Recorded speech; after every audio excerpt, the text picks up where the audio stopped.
الشيطان الرجيم. بسم الله الرحمن الرحيم.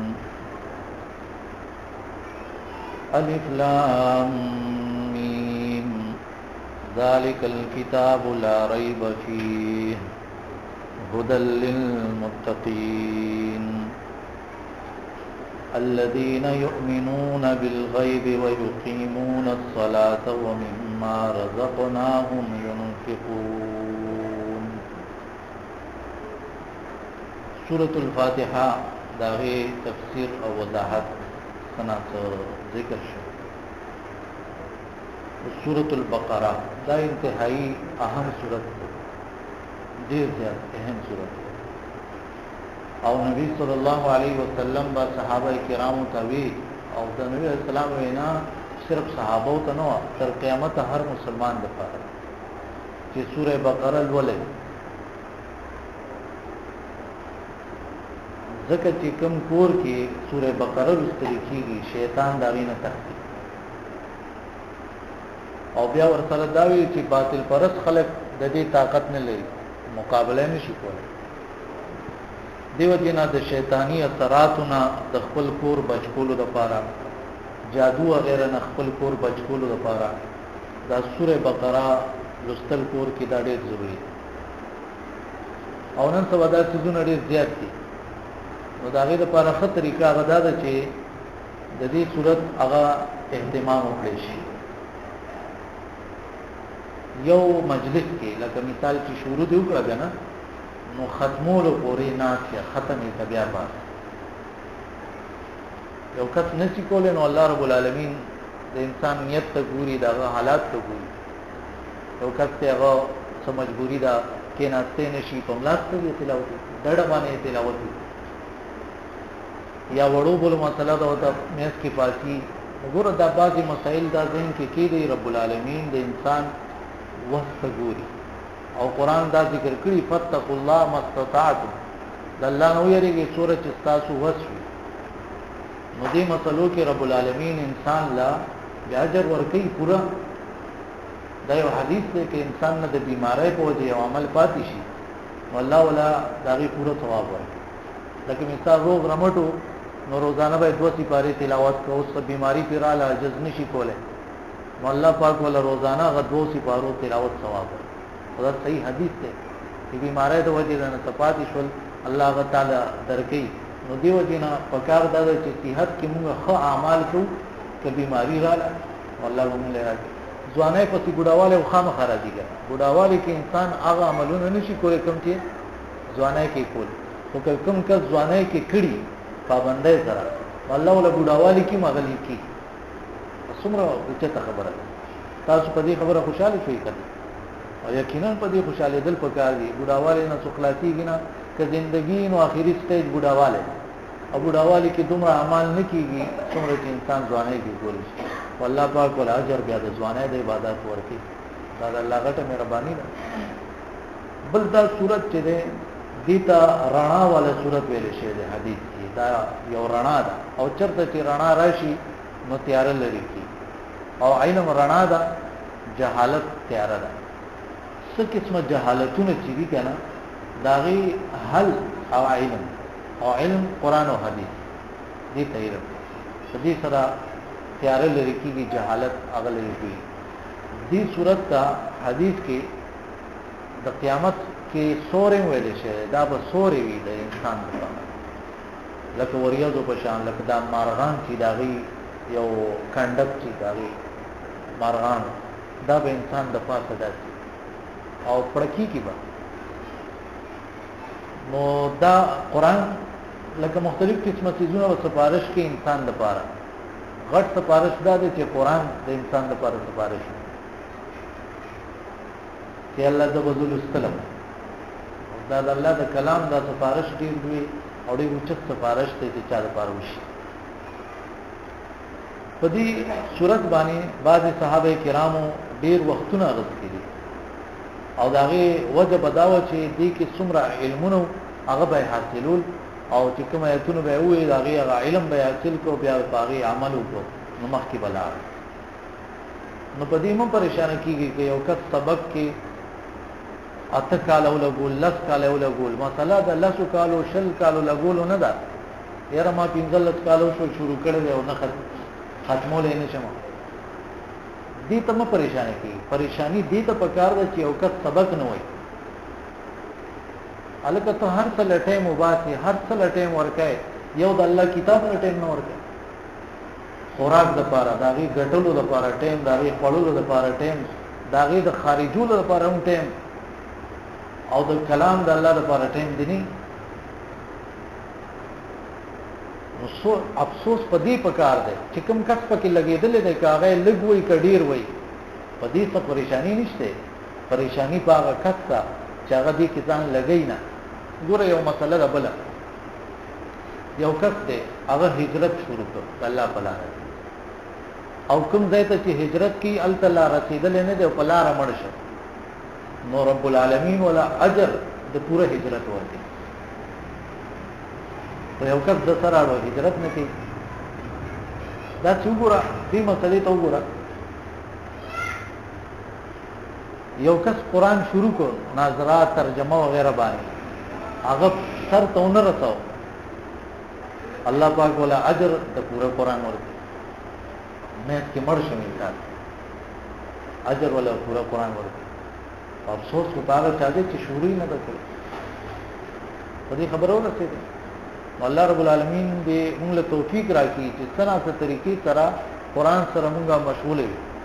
او دایا ساتي کو صحابه کرام ولې ډېر اوچت په ترقې باندې واغی همیشه قرآن سره مصروف وو لکه نبی اسلام په دور کې یو قسم طریقې سره قرآن سره مصروف وو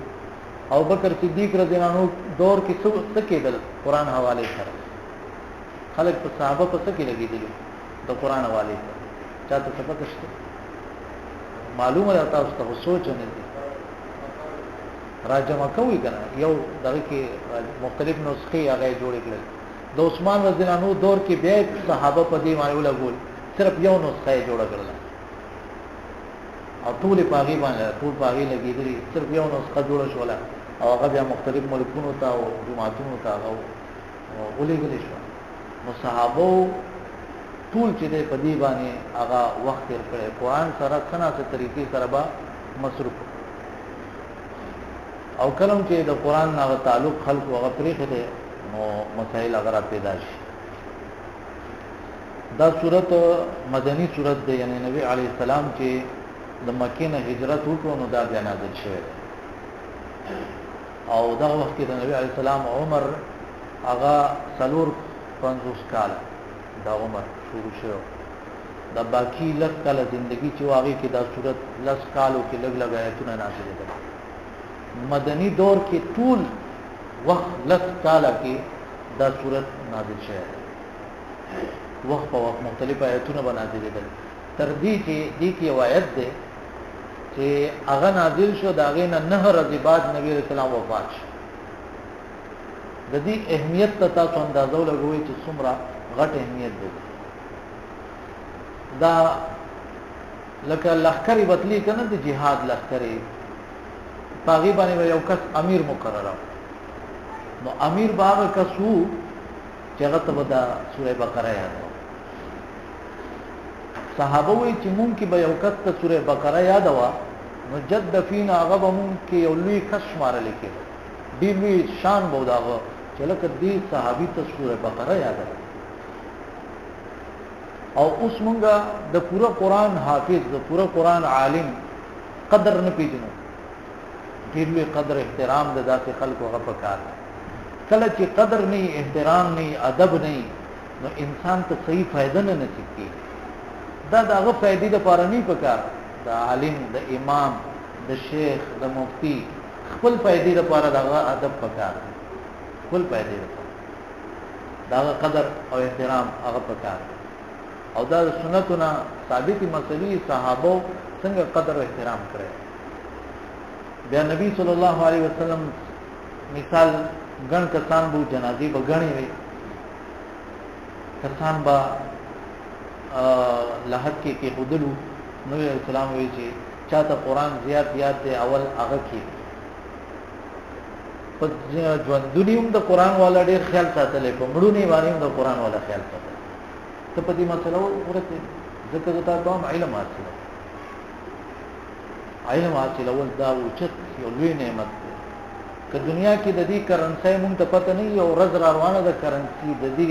قدر او قیمت په بالکل واضح شي د قیامت پر ورځ باندې دا څومره اوچت کار د علم حاصلول په دې صورت کې یو واقعیا ذکر دا او تاسو اکثر اوریدلې دا د بنی اسرائیل غوا چا دا واقعیا اوریدل د بنی اسرائیل د غوا واقعیا څنګه دا اوریدل ټول اوریدل بنی اسرائیل غوا نو دیو جنا دی سورۃ البقره وی بقره معنا غوا الفاتحه ابتدا کول شروع کول کلاول انسان چې قران کلاو کی اول دا موږ په دې سره شروع کی او بقره غوا ته وی نه دي کې د غوا واقعیا ذکر دا دیو جنا دا دې په دې نوم باندې دا سورۃ مشهور دي د سوراتونو دا نمونه دا هم نبی صلی الله علیه وسلم اخی دي سوراتونو او بیا خلکو ته وایي چې دا سورۃ ولې دې سورۃ دانوم دي او سورۃ نوم به باقاعده راځي دې سورۃ کې دې آیت په کې د آیت ولیکي چې آیتونه باندې دي نو صحابه لیکون کې صحابه چې تقریبا وای صحابه چې ری بزر د آیتونه هغه لیکل دا لیکلو کې یو حدیث کې راغلی چې تاسو قید العلم بالکتابه دا علم په لیکلو سره راګیر لیکل ډیر پیدا ورکړي لکه اکثر چې تاسو کتري دا مختلف ځایونو کې لیکچري وي نو هغه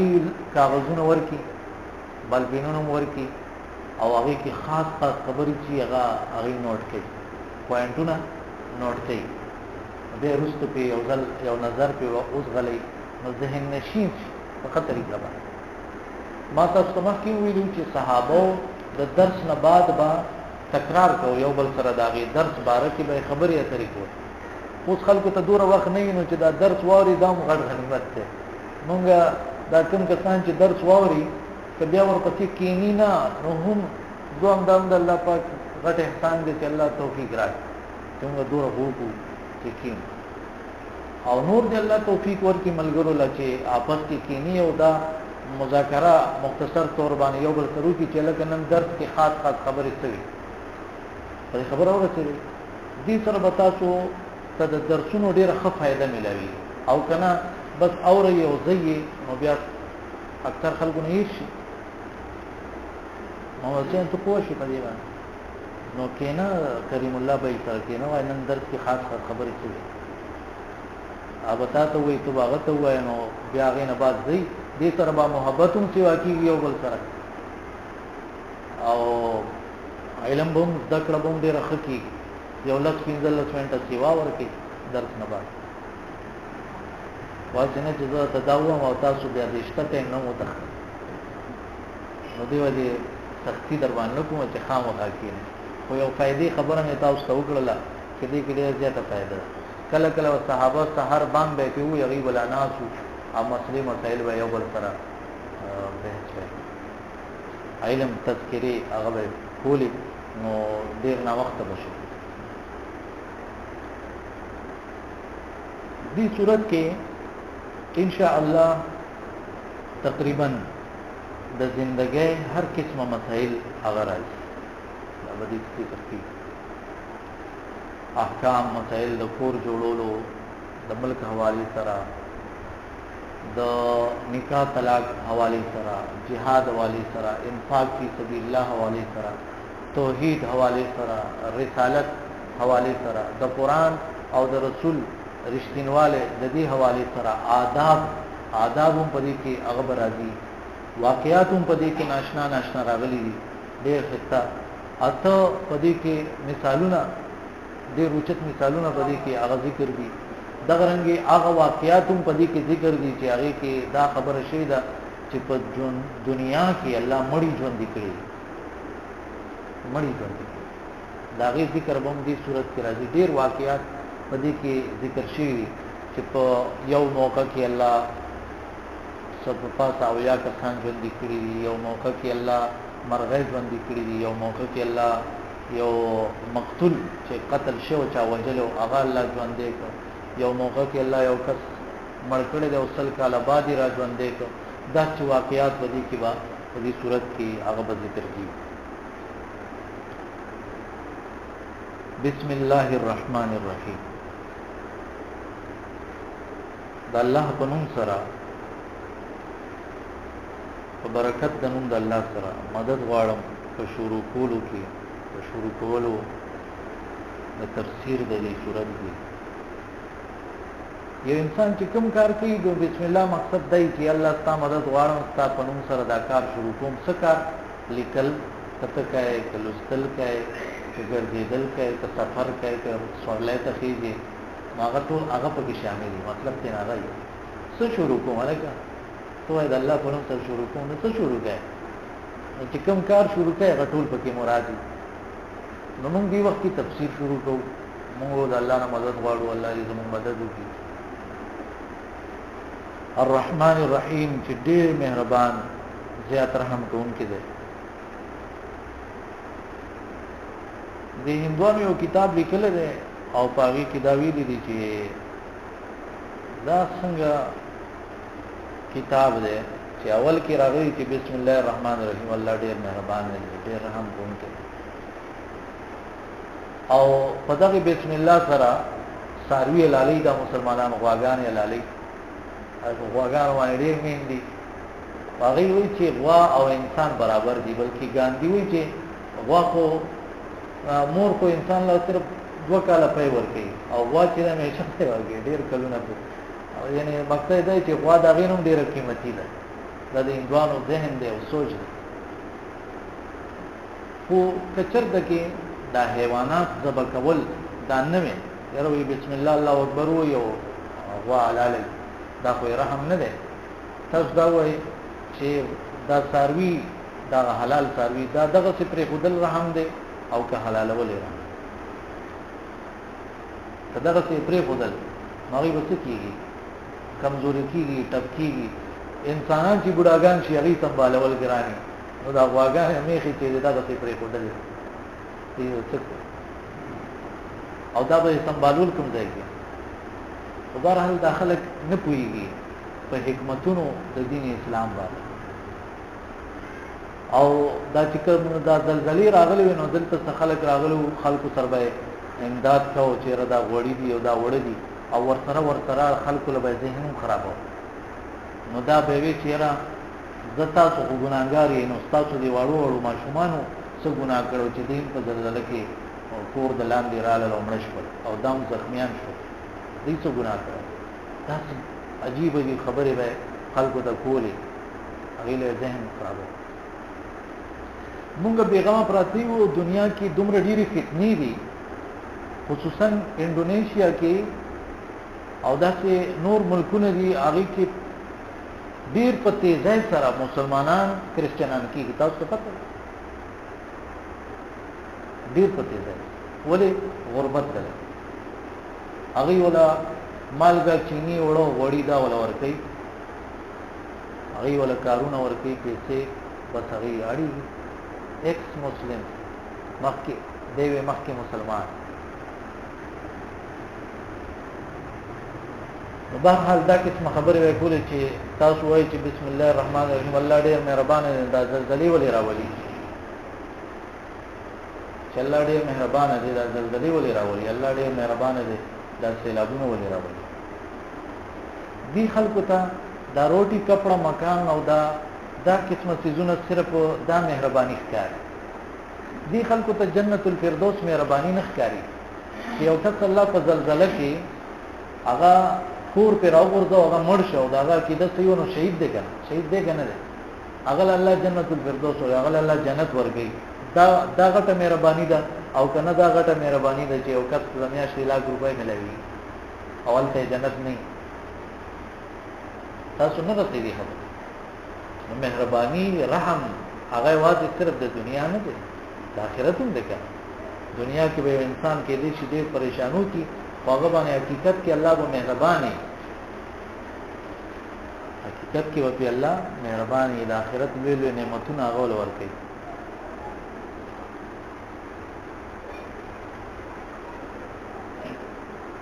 دا صورت چې دی حروف مقطعات نه شروع دي الف لام میم. اوس دا چې ټکی دي څوک خو دی وایي چې ما ته د دې معنی پته ده. یو عالم له غرور او تکبر د سره په کاری نه دی. تاسو د الف لام میم معنی پته ده او نه نو له غرور کوي د څلوي کوي تاسو څه پته چې الله د تسخین خدایغه خبر شي او کنه خین او غینه سنت کی خبره نو د الله شکر ادا کول لوی په دې کې کوم ځای نه رااله څه لوی ته ضرورت څه ده. بیا د آیات ساتل بکاری د کم آیت معنی چې تاسو معلومه ده داغه تلاوت کې داغین ثواب دی او کم چې تاسو معنی نه معلوم داغه تلاوت کې غن ثواب دی. لکه نه کې بدل الف لام میم ملاویږي او لکه نه کې د ذالک معنی ملاویږي. الف لام میم دې شنه کې ذالکم دې شنه کې. بعض خلک ځان نه ډېر جذباتيان جوړ کړي وایي چې قرآن ترجمه نه ویلې نه دی ویلې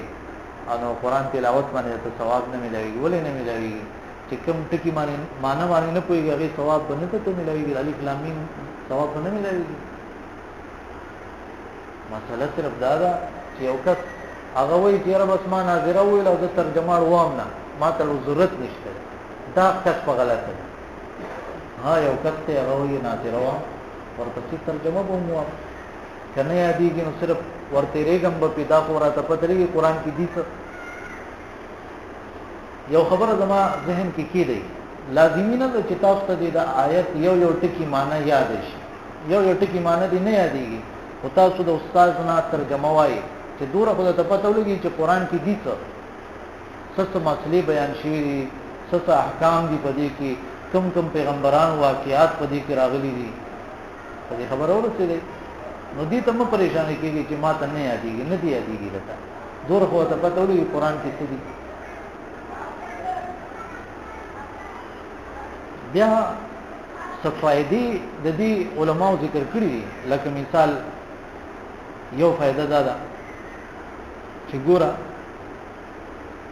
دا جبه هم د دغه حروفونه عربی جبه دا د دغه حروفونه الف با تا سا دا جوړ شي نو اے عربو کتا سوای چې دا قرآن د الله کتاب نه ده نو دا په ټکی دی په قرآن کې کوم چې تاسو جبه کې دي نو بیا د قرآن په شان یو کتاب جوړ کړئ کنه یو کتاب د قرآن په شان جوړ کړئ نو نشي جوړولای.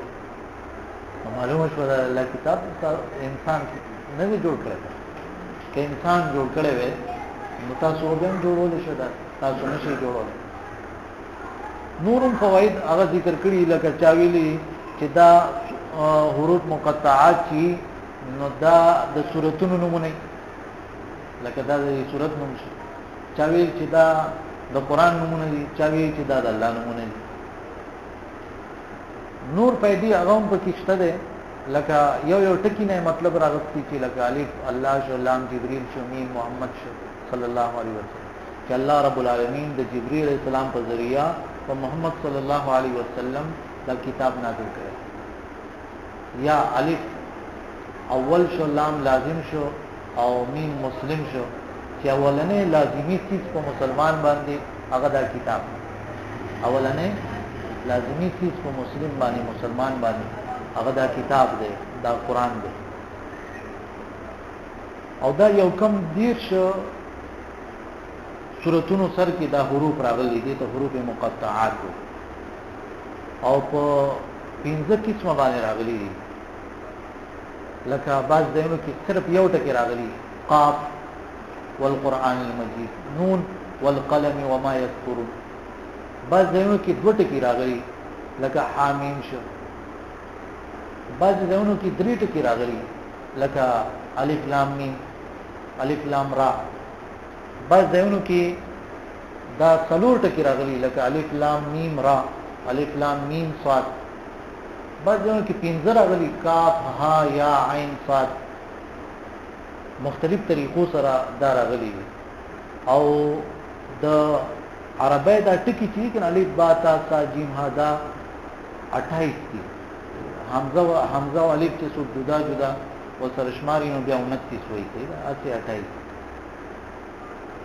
نو پاغي کې 14 حروف دي حروف مقطعات کې راغلي هغه کم دي نون صاد ح کاف یا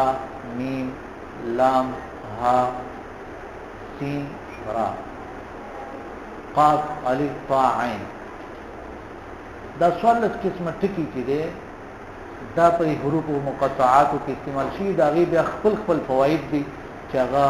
د قراءات او علماء دا غي فائدې ذکر کړي دي چې دا څوارلس په حروف مقطعات کې راغلي باقي څوارلس نه راغلي د دې څه فائدې دي علماء ډیر کار کړی دی د اسلام موږ له پکار دي چې رابطدار شو د آخرت لپاره هغه څه وکړو تاسو کې چا داسې خوب لیدل دی چې خوب کې وایي چې را زمړ کېږم او دې پریشانې چې را ما خو آخرت لسنې کړي دا اوس څه کې داسې خوب چا لیدل دی تاسو زما په خبرونه راځي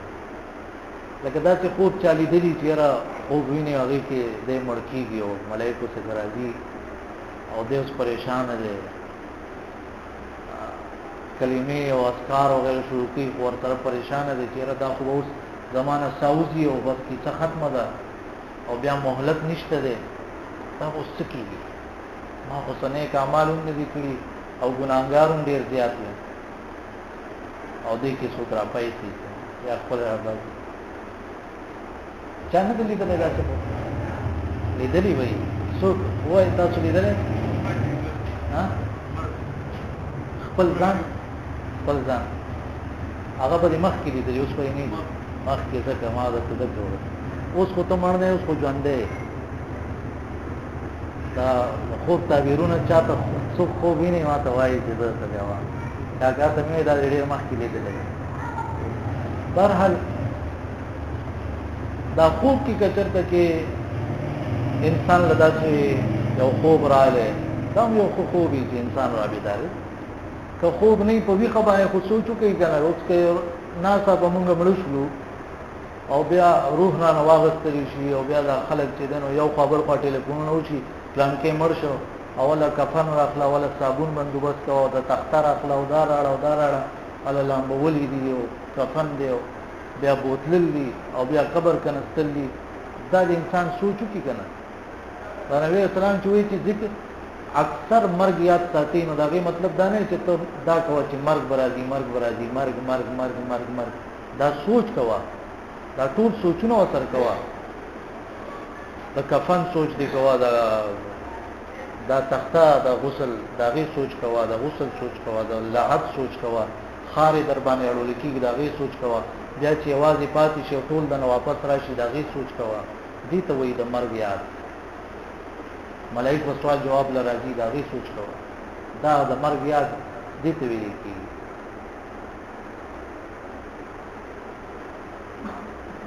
رب العالمین دې موږ له توفیق راکړي چې په صحیح معنی کې